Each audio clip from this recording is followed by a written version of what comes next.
Je vous présente L'Oracle des Dragons Protecteurs par Lucy Cavendish, donc aux éditions Exergue. Donc c'est un jeu qui vient dans un coffret particulièrement épais et solide, et je vais vous lire rapidement ce qui est écrit à l'arrière. Dans un passé pas si lointain, nous étions des dieux et des déesses. Nous vivions dans les mondes dimensionnels, Éden, Avalon, Ys, Atlantide et Mu.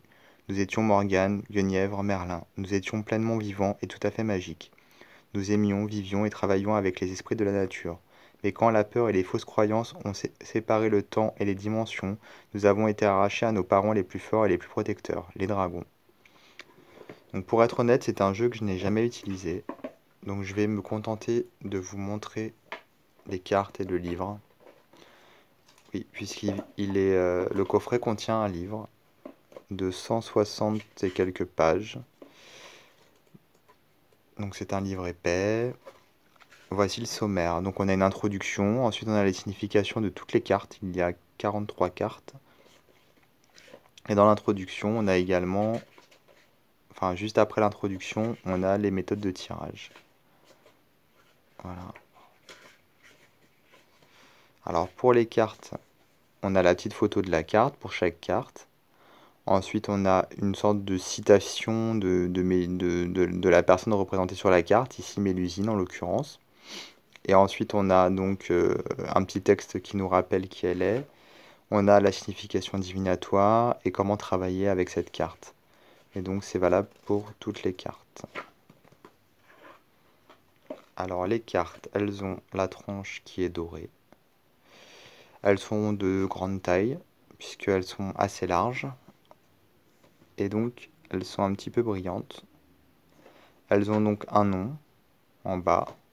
Et en dessous, en plus petit, on a un petit mot, un petit texte qui sert d'aide-mémoire à la signification de la carte. Donc comme je disais, j'ai jamais utilisé ce jeu, donc je peux pas vraiment avoir d'opinion sur son utilisation, pardon. Donc là, je me contente de vous montrer les illustrations. Comme vous pouvez le voir, c'est plutôt Heroic Fantasy. Il y a plein de fées, plein de dragons, la nature.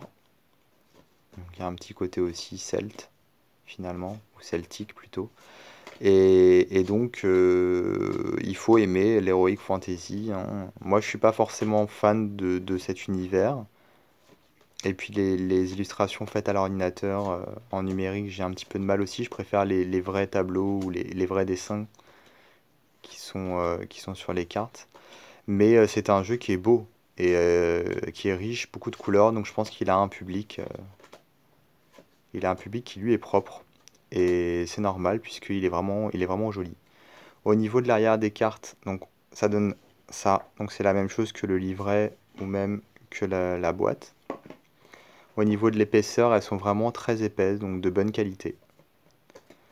Donc c'est un jeu qui est vraiment, oui, de bonne qualité et qui est plutôt sympa.